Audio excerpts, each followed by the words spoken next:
Bonjour à tous, je me réjouis de vous retrouver dans le podcast La Voix de la Vente. Ce podcast qui va vous donner envie de mieux vendre en moins de 5 minutes. Aujourd'hui, je vous emmène à la rencontre d'une personne qui a beaucoup compté pour moi lorsque je dirigeais la filiale française d'une PME allemande. Ce monsieur, un Allemand, occupait le poste de directeur administratif et financier. C'est lui, à l'époque, qui a persuadé la patronne de la boîte qu'il fallait m'embaucher. C'est lui qui a défendu l'idée, en comité de direction, qu'il fallait me laisser des coulées franches pour remonter le business en France. C'est lui qui est monté au créneau pour qu'on renforce le staff sur le terrain pour mieux couvrir le territoire. C'est encore lui qui m'a toujours défendu quand je suis parti sur des idées de développement innovantes. C'est lui qui a tout organisé pour que je parte dans les meilleures conditions en expatriation aux États-Unis avec ma famille. C'est lui qui a géré la situation au mieux de mes intérêts lorsque nous avons mis fin à notre collaboration. De mon côté, j'ai toujours rempli ma part du contrat en me donnant corps et âme pour cette entreprise. J'ai obtenu des résultats exceptionnels en France et j'ai montré la voie aux États-Unis. Pendant ces 10 années où nous avons travaillé dans la même entreprise, de part et d'autre du Rhin, nous nous sommes très souvent rencontrés. Lui chez moi chez lui.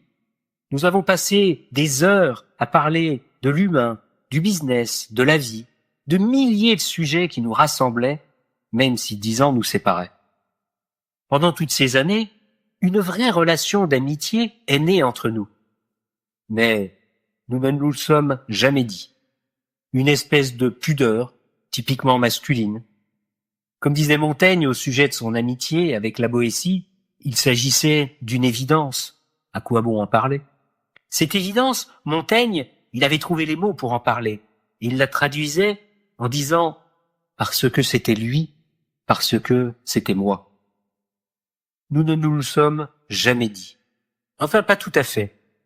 Le jour où j'ai quitté l'entreprise qui m'embauchait, nous avons déjeuné ensemble.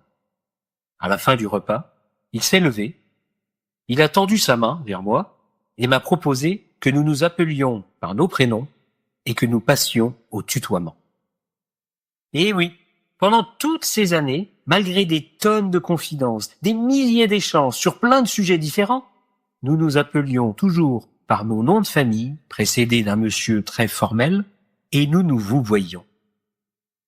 Au moment où nous sommes passés au prénom et au tu, nous avons officialisé notre amitié.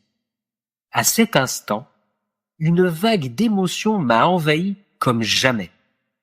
J'ai alors compris la richesse de la langue française et de la langue allemande qui permettent cela. De nos jours, le tutoiement est rapidement de mise. On me dit souvent, c'est plus facile. Mais c'est quoi qui est plus facile? Est-ce qu'une proximité de langage signifie une proximité de relation? Que nenni! Le boulot reste le même pour gagner la confiance de l'autre. Rien de neuf sous le soleil. Alors bon, de mon côté, je ne joue pas au vieux con, je m'adapte.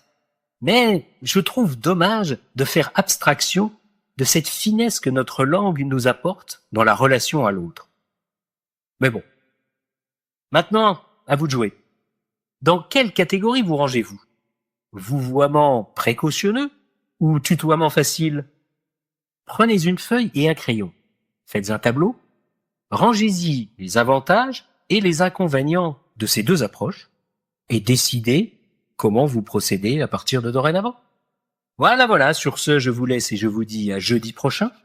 À bon entendeur. Salut!